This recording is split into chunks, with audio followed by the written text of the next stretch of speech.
Three, two, one, begin. Yeah, it always gives me a little countdown, so I know. And then the red light comes on. That's how I get myself ready to go.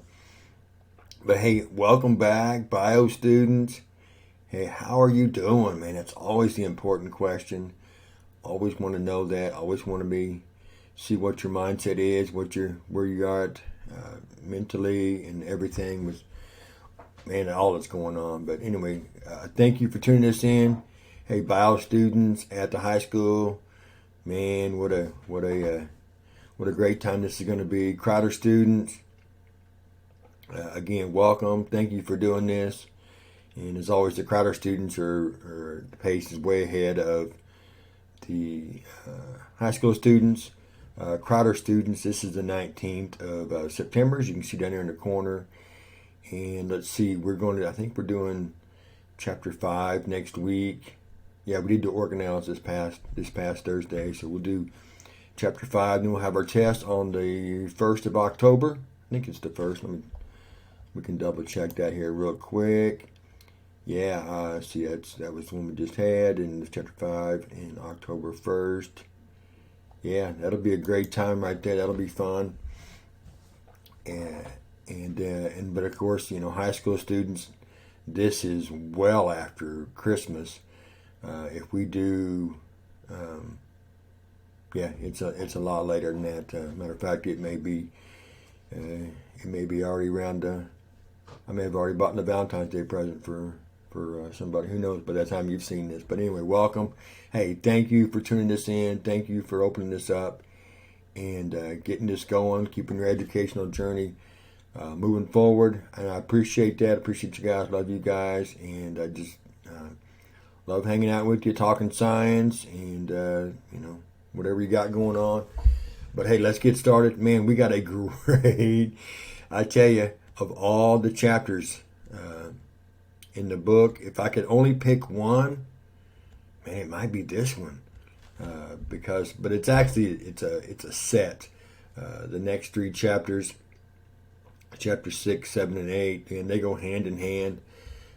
Chapter 6 is the foundation for photosynthesis and cellular respiration, as you can see in our little diagram right here. It gives the background information of how energy moves through the cycle. And you can also think, about the old food webs, food chains that you did as an elementary student, as a middle school student, and possibly as a high school biology student. It's all about that energy, what the plants do, what we do for them, what they do for us. I mean, it's a pretty fascinating concept. It's a pretty interesting concept. It's an amazing concept. It's a concept that we could not survive 1 minute if it wasn't in place. I like that dramatic pause. That's a good teacher skill move right there. I love me some teacher skill moves. So again, welcome, thank you, and hey, let's get going. Let's get started. Man, I'm fired up, ready to go. This is going to be awesome. So we're going to start with this diagram. Oh, let me get a little pen here. What would be a good energy pen? The August one would be red. But I don't know. Let me look what we got in here. What we got in here? Let's go. I got my green on. Maybe we got to go with green. But I'm wearing green because I did an Earth Science video earlier, and I wore green just because of Earth Science. But anyway, there you go. We'll use green. I guess because of the plants too. So we're going to start right up here. Now,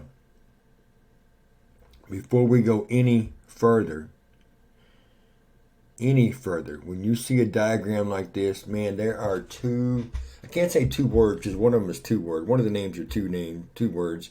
So I got to go phrases / names. But man, one of the things that you should be thinking about when you look at the diagram that shows us putting together molecules or monomers, or taking apart molecules into monomers, man, it should just be jumping out of your head, crashing up against your skull, slamming up against the monitor or whatever you're looking at this. And man, you should be raising your hand that you know what this is, what I'm getting ready to ask. But what are the processes that are doing this. Man, hands should be going up all over the city of Nevada and the surrounding areas and wherever else you might live. Dehydration synthesis, hydrolysis. Man, we have talked about those. We started that process way back in chapter 3 when we talked about the building of macromolecules, and we looked at example and example and example and example.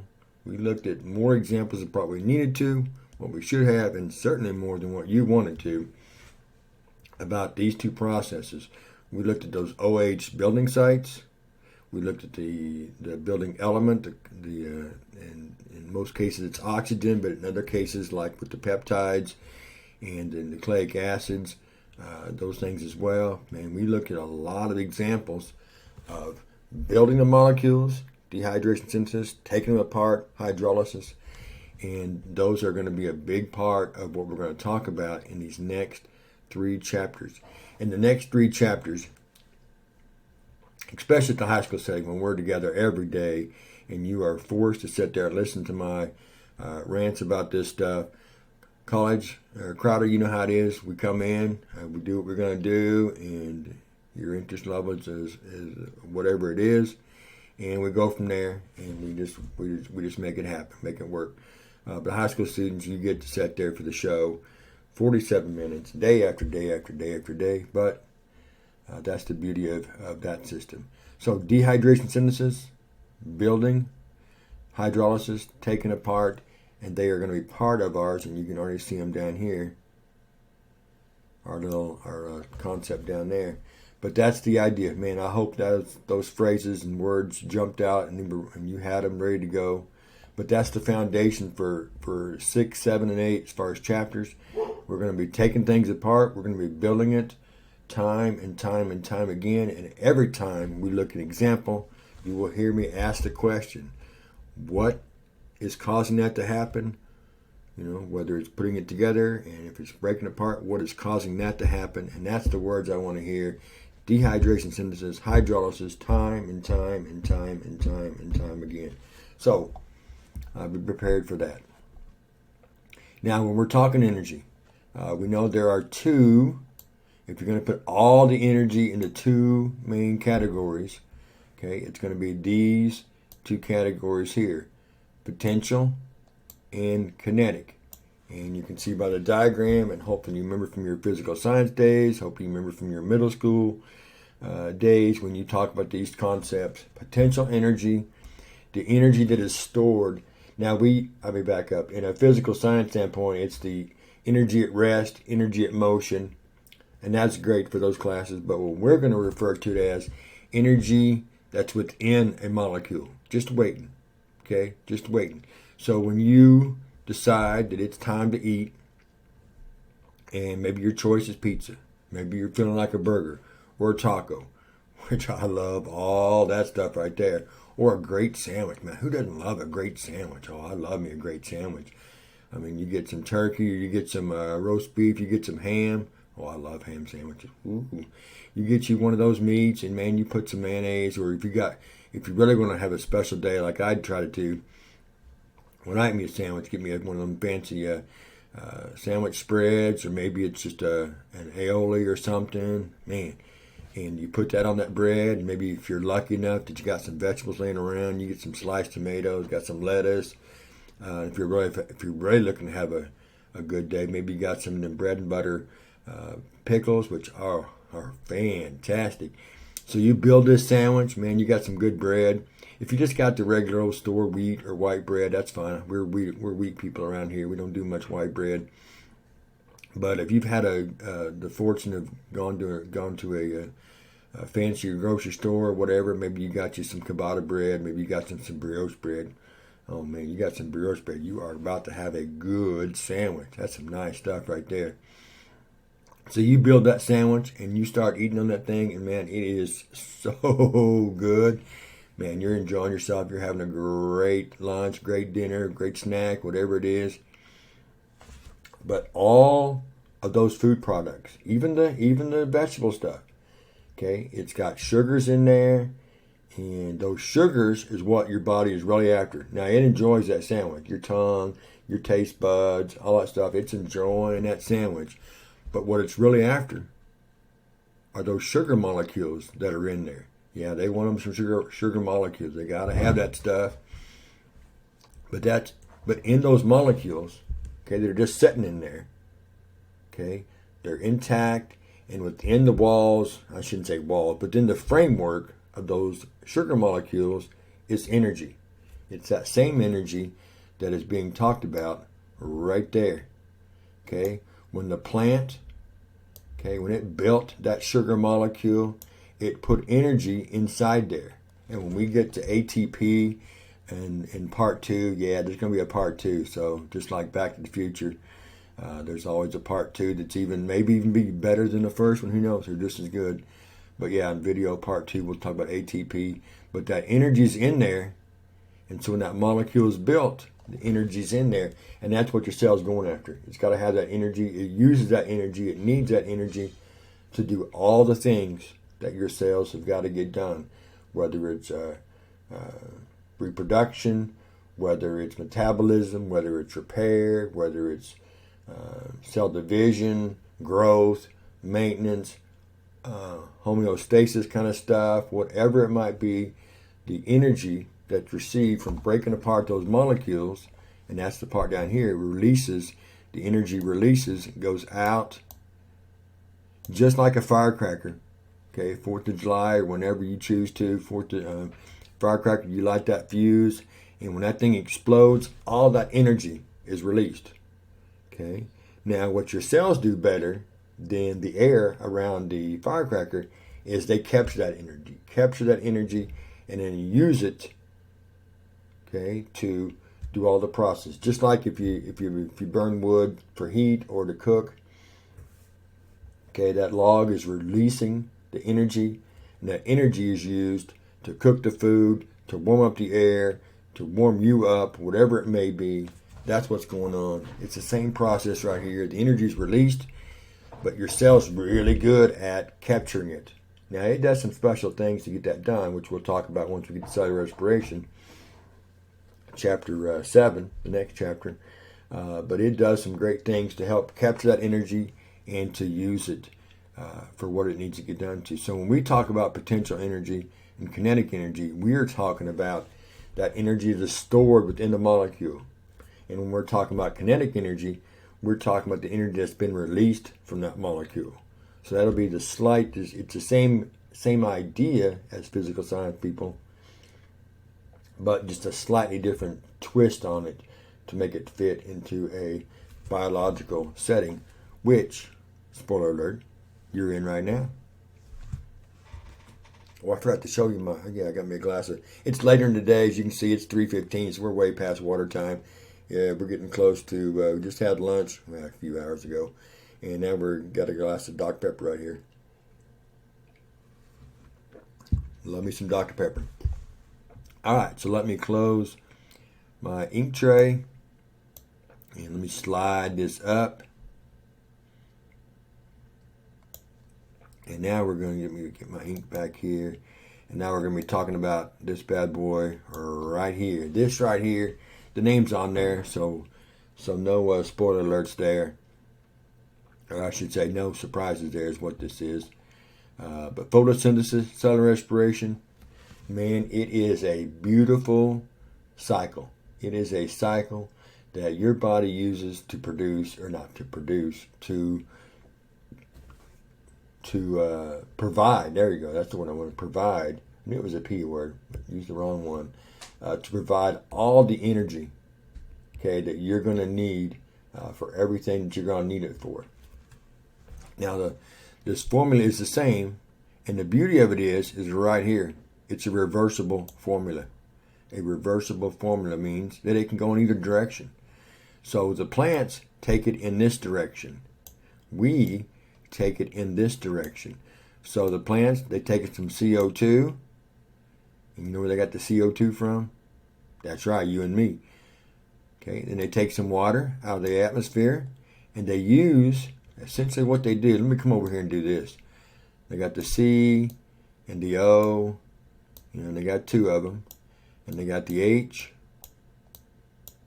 and the 2 and the O, and they just disassemble the molecule. Okay, they take all the C's and put them in a big pile. They take all the O's and put them in a big pile. And they take all the H's and put them in a big pile. And now, then what the plant cells do is they say, all right, we got these big old pile of carbon. We got a big old pile of oxygen. We got a big old pile of hydrogen. Man, we're going to make some good stuff with that.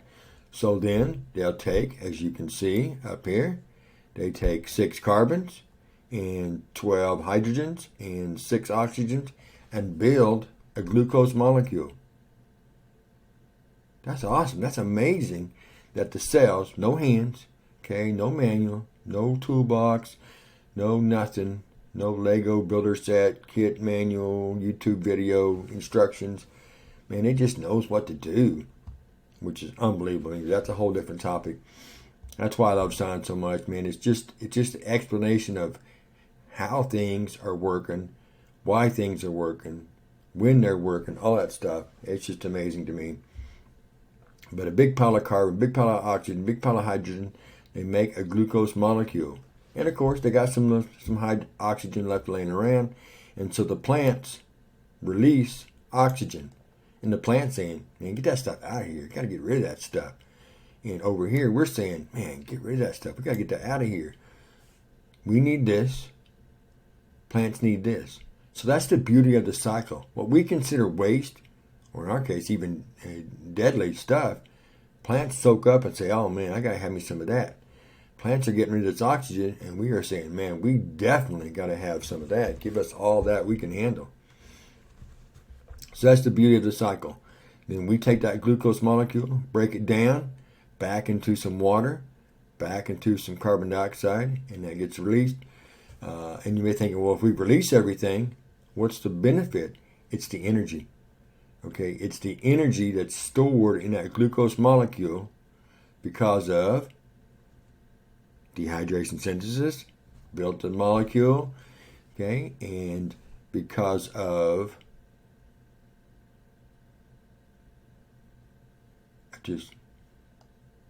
I just had a thought that I'm missing something here. I think I am. I may have to just type it up, but we'll finish this thought here. Yeah, that was probably odd, almost like the screen freezed, because I just had a thought that it's these words, it's anabolic and catabolic that I think I have to add something for those. Unless it's over here. Maybe it's over here to the side. We're getting ready to find out here. So that's the idea of the cycle. And here it is in a nice little pretty clip art look. And the only objection my wife had is this dog right here, Chihuahuas. She was hoping it had been a dachshund. So if you could help me out and just imagine that right there is not a Chihuahua, which it obviously is, but it's a dachshund, and maybe even a nice little brown coffee bean type dachshund, because that's what she has currently right now. And she keeps telling me I need to show a picture. I need to put Bean in the screen. I guess I do need to do that, or I guess I could do that. I don't need to do it. Certainly Bean doesn't want to be up here on the desk, but anyway, if you could just imagine that's a dachshund, I'd appreciate it. That'll help me out a bunch. But it's the idea of the sun giving energy to the plants. Photosynthesis occurs. They're making that glucose. The chihuahua comes along. Now, how the chihuahua comes along and eats off the tree, I don't know, but it's the clip art. So maybe it climbs up. Maybe it's a tree climbing chihuahua. Who knows? But somehow it eats the plant material, which it shouldn't be. So I guess in essence, the clip art should have like a bunny rabbit or a cow or a deer or something, or a giraffe. A giraffe would have been awesome to look at. But somehow it eats the plant material. It gets those sugars in its system. Cellular respiration comes along, breaks up that glucose, and boom, you got the energy you need to do everything that your cells need to do. Everything that your cells need to do. All right, so that's that thought. Now, before we go on to this other stuff, let's find, Oh, you know what? I was supposed to talk about it up there. Whoa, what happened there? That wasn't a good teacher skill move. I was supposed to talk about it up here. So let's go back up here and do this part. So let me get this eraser up here, and let's clear all this stuff out of the way. That's what I was forgetting to do. I was supposed to talk about it up here. So we'll go back to the green. Then we're going to close it out because we're going to type this just so it is legible by you and easier to read, and it's just a quicker, it may not be a quicker process, but it's a better process. So here we go. I'm going to move it over here just a little bit because it might be a little bit long. All right, so let's start with anabolic. Anabolic pathways. Now, anabolic pathways are cool, and I'm going to put my little bullet point thing right there, so it's more like an outline. Anabolic pathways are processes. I think that's right. Processes that build molecules, and we're gonna use the word muscle instead because we're talking about muscle tissue. So anabolic, one way that you can see it, that builds. Let's just go back and sorry, because you've probably already written it, but I'm going to do molecules instead because that truly is a better word. But my example is going to be muscles. That's probably what I was thinking. And on that note, example. Okay, anabolic steroids. Now, don't go and start spreading the rumor that, hey, Mr. Stewart, Teacher Stewart, used to be Coach Stewart, but that's been a long time ago, was talking to us about using steroids. So don't do that. I don't need that rumor started. Example, anabolic steroids building muscle. Now, there's a lot more side effects, bad side effects that they have, but that's the main purpose, is to build muscle. Okay, but anabolic pathways are processes that build molecules, that build tissue, that put things together. Okay, and that's part of the dehydration. That's part of the builders that we're going to talk about eventually. Okay, let's go down the line here. Catabolic.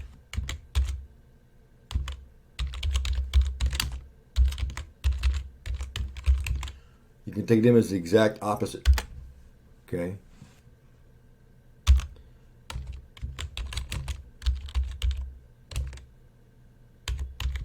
I'm nervous about that word processes. It don't look right to me. I think it is right, and I think I've said this before. But man, I need whiteboard here to get that spell check stuff up and going.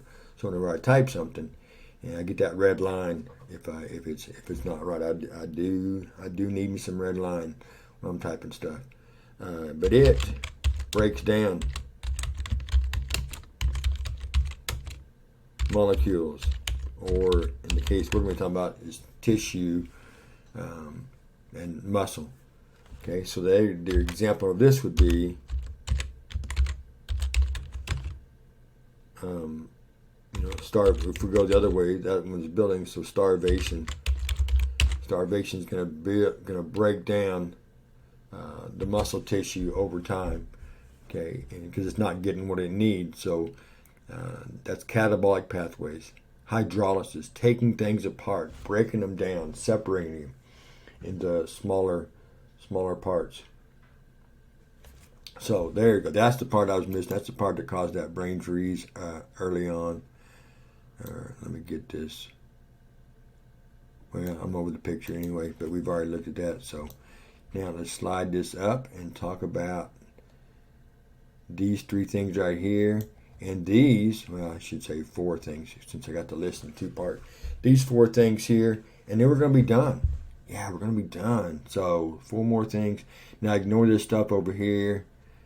Where's my pen at? Yeah, ignore that. That's for next time. When I was setting this up, I put in too much, and so there's some stuff over there that we'll get to in part 2. But once I got put it here where I thought we'd get to, I thought, no, that's more than what we need to do for the first one. So just ignore that over there. Just put a post-it note over here. Take the post-it note that you've got to cover me and put it over there, because you definitely want to look at that right there. Ooh. All right, so here we go. Builders, breakers. Now, those are going to be a affectionate name we're going to call these. Those aren't official scientific words. You won't see that in a textbook anywhere. But that's the words I use over the years to explain and to classify these two lists. Now, these two lists, these are going to be essay test questions. I can already promise you that. They are going to be part of everything we do in chapters 6, 7, and 8. There won't be a sentence. I can't imagine. Maybe occasionally, but not very many sentences that I speak about when I'm talking about 6, 7, 8 as far as chapters that I don't mention one of these words. I mean, because they're all about what we're talking about. They are this foundation. They're the heart and soul. They're the heartbeat. They're the glue. Whatever metaphor you want to use, these 10 words, these 10 phrases, whatever you want to call them, are part of it. And it's going to be things that we mention. So let's talk about the builders first. We'll start with the builders. Okay, these are words that are associated with building molecules. Okay, potential energy, that's going to be the energy that's stored inside of the molecule, stored inside. Anabolic pathways, we already talked about. Okay, they are building, like building muscle tissue, building tissue, helping to repair and restore tissue, all kinds of stuff. It's about building the tissue, and if you're building tissue, especially organic material like muscle tissue, macromolecules, then we're talking dehydration synthesis, which is right there. Okay, so we've talked about this one, we've talked about this one. Endergonic, which we're going to talk about next. That bad boy is right there. That is a reaction that builds something, builds product, okay, makes product.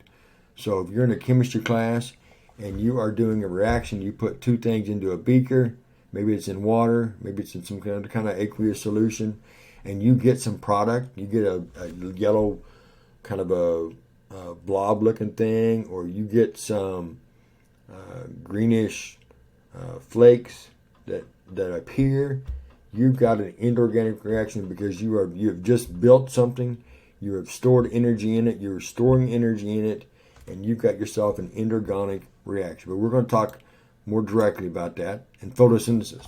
And what can you say about that? That is a plant making an actual sugar molecule out of this stuff we talked about right over here. That pile of carbons, that pile of oxygens, that pile of hydrogens, building a sugar molecule.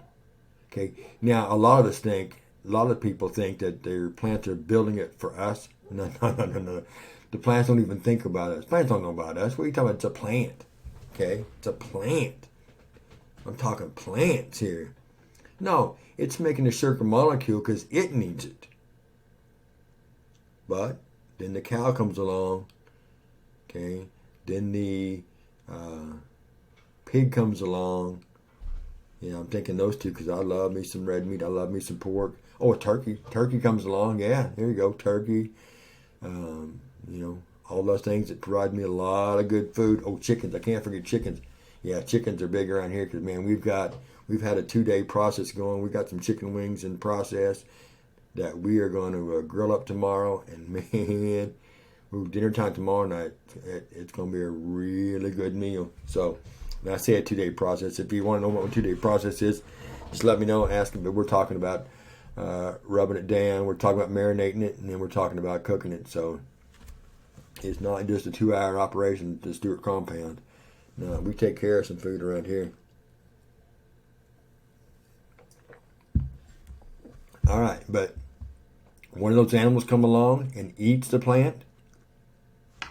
Okay, then we get into cellular respiration. But photosynthesis, the idea of the plant building that sugar molecule, and of course dehydration synthesis, building the molecule, taking those monomers, taking something and putting two things together, whatever the macromolecule is, whatever it is, putting it together, building it. The OHs come together, the water leaves, as we talked about plenty of times, and the molecule stays intact. Now reduction, that may be the one word on here, that you haven't heard. And if you've never heard of anabolic pathways. You've heard of anabolic steroids. I would hope so. Maybe catabolic you hadn't heard of.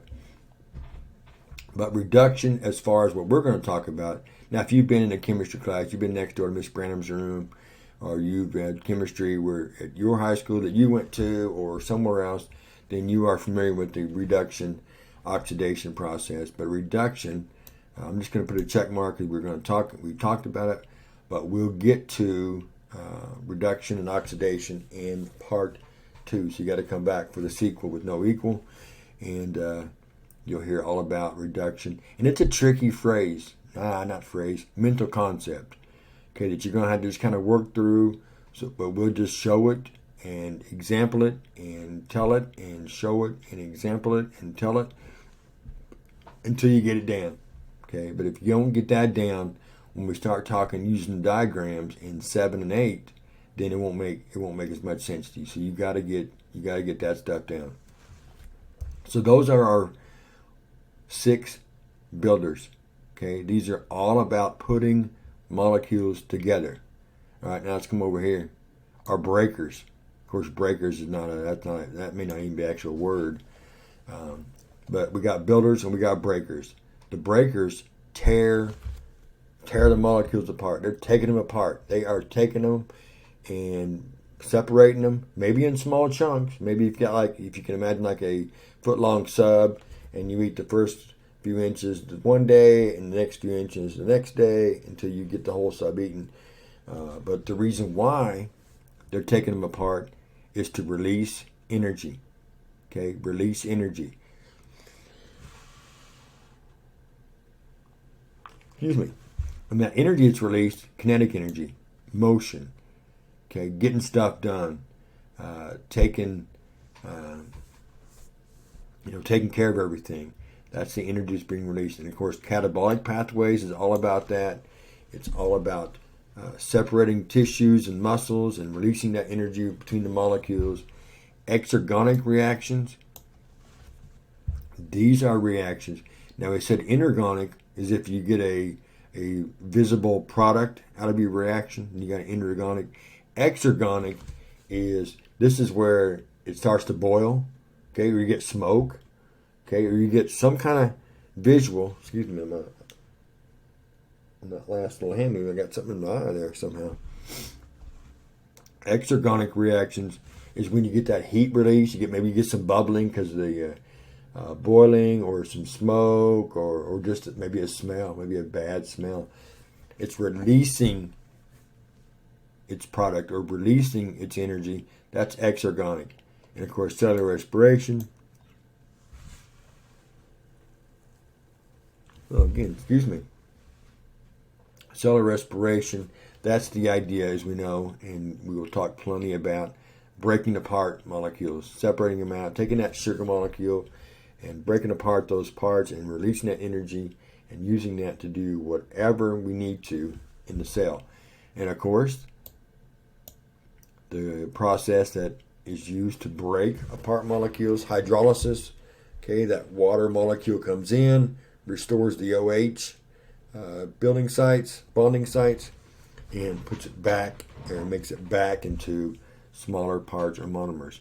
And oxidation is that part. It's got a part in that as well. And again, that's the one section of these lists that maybe you don't know anything about, but you will. But again, as I mentioned when I talk about reduction, it's a tricky thing, but you've got to make sure that you put the time in, the energy in, the effort in to get that figured out.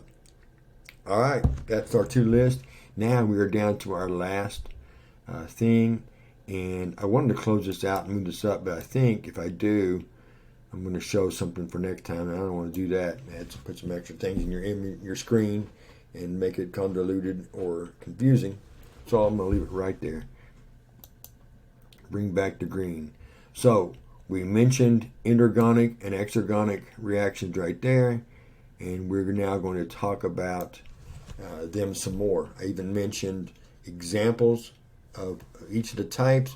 I mentioned what's happening, and you can see based on what list they're in, you can infer what is happening in an inorganic reaction.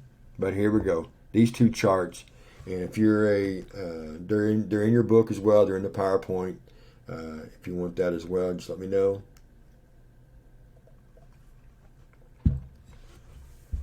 But an endergonic reaction, it's right here, starts with nothing. Nothing. If you can imagine, if just for hypothetical, this is 100, because we're going to say percent, and this is 0%. It starts with nothing. It's got nothing. It's got the parts, okay, but it doesn't have any product, okay, any product. But, okay, this reaction builds something, okay, we're adding stuff, and then boom, once we get to a certain part, the energy is added, okay, and we built the molecule. So you can think of these two diagrams. Anything in this area, okay, is where the action is, and in this area is your product, okay, your product. And I'll just put a little arrow right there.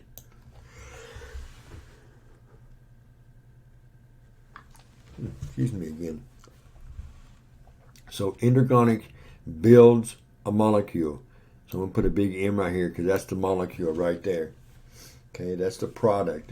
That is what is being built. So endergonic builds. If you want to think about a balloon, okay, metaphorical example, strong teacher skill set, a balloon that you take and you blow into it as much air as you can, and you tie it off, and there you've got this balloon.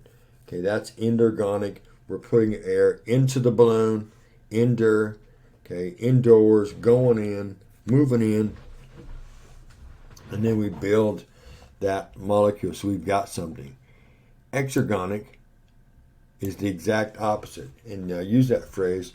So just remember that, and I'm just going to put, there's OPP here, and no, it's not a reference to the rap group in the 90s, but OPP. So if you're not familiar with them, you can look them up, but be careful with the music. It's got a lot of bad words in it. But anyway, you didn't hear it from me. Exergonic is the opposite. So these two lists are opposite of each other. This one builds, this one breaks down. This is the stored energy, this is the released energy, building tissue, breaking down tissue, putting energy in, releasing energy, building, breaking down, building, breaking down, part of the building process, part of the breaking down process. All right, so our last thing to talk about here, exergonic.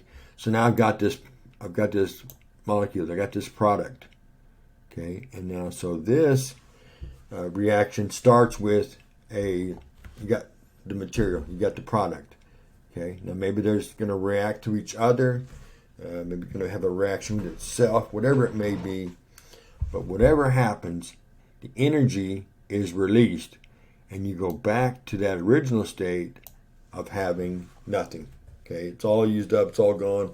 So if this one is blowing the balloon up, guess what this one is? Yeah, taking that little tip there and squeezing it just so some air can come out, so you get that high-pitched squeal, which is just a fun noise to hear. But if you let go, if you take enough time, you're going to release that energy, and now you've got a balloon that is just flat, laying on the table, ground, whatever, because all the air is gone. That's exergonic. Can you hear that? I'm going to pause here. Let it get closer. Oh, I'm sure you can hear that too. That's Bean barking at it's the ice cream truck. Can you hear the music? It's the ice cream truck is going by our neighborhood. And what's funny about that is this block ain't going to get no money for no ice cream truck, because you know why there ain't no money for no ice cream truck on this block? Because all a bunch of old people live on this block. Yeah, I would say probably the youngest person. Well, actually, I might. This is going to be a spoiler alert, surprise for you. I think I'm the youngest person that lives on this block. So that tells you the age group of this neighborhood right here.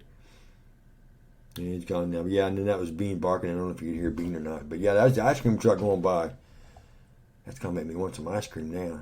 So let's see, it's 3:42. I got time for some ice cream before dinner time. Yeah. So back to what we're doing. Releasing. You got this balloon. You release the air. Okay, it moves out, and now you got this nothing. Now you got this shell of what you used to have. Nothing in there. No energy. No molecule. Nothing. It's over.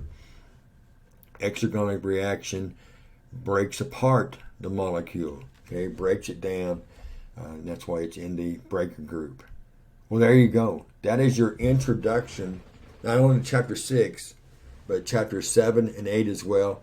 And if nothing else, okay, you gotta have this list and this list. You just gotta memorize it. Okay, if you're a college student, I know you don't want to hear that, but when we talk about this stuff in class, I mean, we're gonna be, if you ask me a question, my reply, and you know how I operate, I don't give answers. I direct you using this Socratic method. I didn't say that right, but it's the idea of asking questions to lead you to the answers. But we'll certainly be talking about this stuff. But yeah, so you got to just memorize these lists. You got to put these lists together. This will be an essay question. I'm going to ask you simply just, hey, tell me about the builders. List the builders. Tell me what they do. Tell me how they affect building a molecule, or what's their angle when building a molecule. Same with the breakers. Okay, list the breakers and tell me their angle, their perspective, or their input into breaking down molecules. So you can put that in the bank right there. And I love reading those, love asking that, love talking about it. But that is the material for energy part 1. Energy part 1. So again, thank you. Man, I hope everything's going well for you. I hope you and your family are well, that you're well, both physically, mentally, and everything. For the Crowder students, this is chapter 6. We have 14. So we're almost halfway done. And you'll be watching this on October 8th, or we'll be talking about this on October 8th, and we'll be, 45% done with the course, and then that's, of course, barring snow days. You know how our schedule is. No labs. We've only got the one day, and so if we lose a day, we lose a chapter. So we don't have any. With Thanksgiving break, and we don't have any leeway there because of the testing. Yeah, we got to put the test on those days, and there's not enough time to do both. So, high school students, you're with me every day, so there's not a problem having enough time to get everything in. But again, thank you, appreciate you, love you guys, and again, hope you're doing well. And with that, we will say until next time, goodbye.